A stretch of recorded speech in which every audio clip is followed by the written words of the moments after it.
Jadi tidak hanya omon-omon-omon. Kopi itu senjata rahasia saya. Foto itu sederhana, namun pesannya sangat strategis. Di tangan aparat bersenjata di wilayah perbatasan antara Kambodia dan Thailand, terlihat jelas senapan serbu pindad SS 2V5A1. Lokasinya disebut berada di sekitar Thai-Cambodian border, wilayah yang dalam beberapa waktu terakhir kembali memanas akibat ketegangan bersenjata. Belum ada pernyataan resmi tentang bagaimana performa senjata ini di palagan tersebut. Namun satu fakta tidak bisa dibantah, SS-2V5A1 hadir di zona konflik aktif. Dan dalam dunia militer, kehadiran di garis depan adalah validasi paling jujur.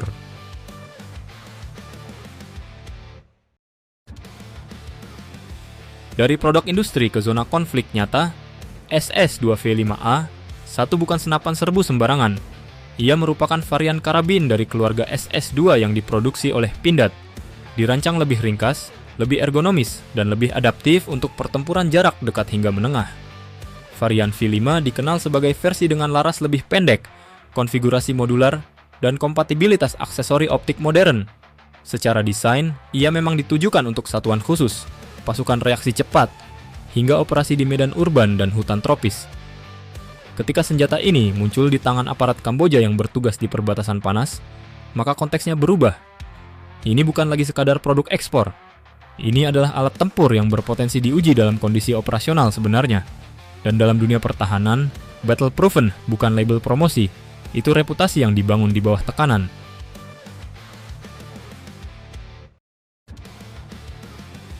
Apa artinya jika SS-2 benar-benar digunakan di konflik? Mari kita analisa secara realistis. Jika SS-2V5A1 benar-benar digunakan dalam kontak senjata aktif di wilayah sengketa, maka ada beberapa parameter yang sedang diuji secara langsung. Pertama, reliabilitas dalam kondisi ekstrim.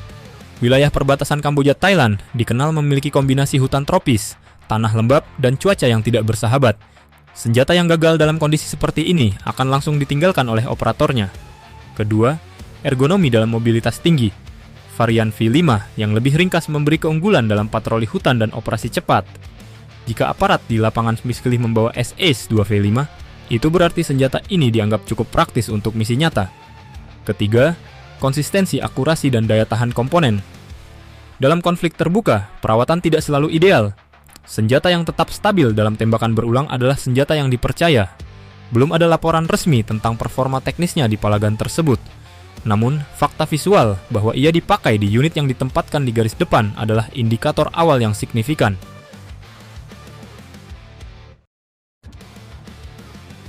Soft power militer Indonesia yang jarang disadari. Banyak yang melihat ekspor senjata hanya dari sisi ekonomi, padahal dampaknya jauh lebih strategis. Ketika sebuah negara menggunakan produk pertahanan Indonesia di wilayah sengketa, maka secara tidak langsung ada efek domino geopolitik. Pertama, kepercayaan terhadap industri pertahanan nasional meningkat. Negara pembeli tidak akan menempatkan senjata yang dianggap kelas 2 di garis depan. Kedua, ini memperluas pengaruh militer Indonesia di kawasan Asia Tenggara secara halus. Tanpa pengerahan pasukan, tanpa aliansi terbuka, namun melalui kehadiran produk pertahanan, Indonesia ikut hadir dalam dinamika keamanan regional.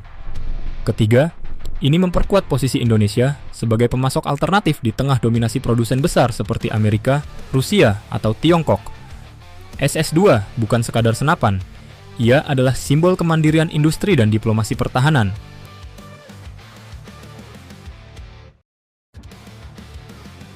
Apakah ini benar-benar battle-proven? Istilah battle-proven harus digunakan secara hati-hati. Sebuah senjata disebut battle-proven jika telah melalui penggunaan intensif dalam konflik nyata dan terbukti efektif secara konsisten. Apakah SS-2V5A1 sudah sampai tahap itu? Secara resmi, belum ada konfirmasi detail mengenai intensitas penggunaan di konflik Kamboja-Thailand.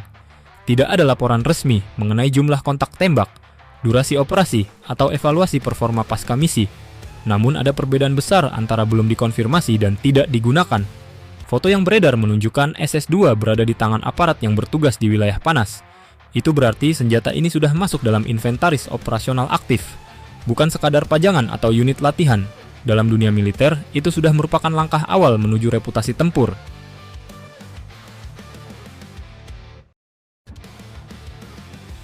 Dampak jangka panjang bagi Pindad dan industri pertahanan Indonesia. Jika kehadiran SS-2 di konflik ini terbukti efektif, dampaknya bisa signifikan. Pertama, potensi ekspor ke negara-negara ASEAN lain akan meningkat. Negara dengan karakteristik medan tropis akan melihat SS-2 sebagai opsi realistis. Kedua, bargaining position Indonesia dalam kerjasama pertahanan regional bisa menguat karena negara yang produknya digunakan di konflik nyata memiliki kredibilitas berbeda dibanding yang hanya mengandalkan brosur. Ketiga, ini menjadi pembuktian bahwa industri dalam negeri mampu bersaing dalam standar operasional militer internasional. Dan yang paling penting, ini membangun narasi bahwa Made in Indonesia bukan sekadar slogan, tetapi mampu berdiri di medan nyata.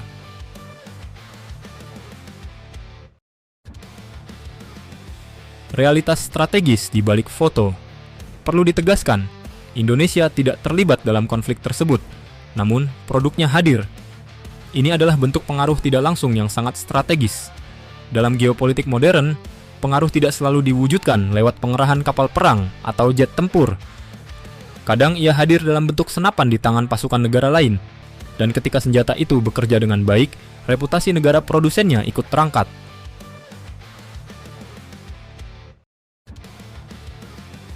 Belum ada laporan resmi tentang performa SS-2V5A1 di Palagan, Kamboja. Namun kehadirannya di wilayah konflik aktif adalah sinyal penting. Ini adalah ujian sunyi. Jika senjata ini mampu bertahan, akurat, dan dipercaya oleh operatornya dalam kondisi nyata, maka reputasinya akan naik secara organik. Dan jika itu terjadi, maka kita sedang menyaksikan babak baru di mana industri pertahanan Indonesia tidak lagi hanya kuat di dalam negeri, tetapi mulai benar-benar diakui di medan regional. SS-2 mungkin tidak bersuara di media internasional, namun di tangan aparat yang berdiri di perbatasan panas Asia Tenggara, ia sedang membangun reputasi yang jauh lebih kuat daripada sekadar promosi. Dan disitulah makna sebenarnya dari sebuah senjata buatan bangsa sendiri yang mulai diuji oleh realitas.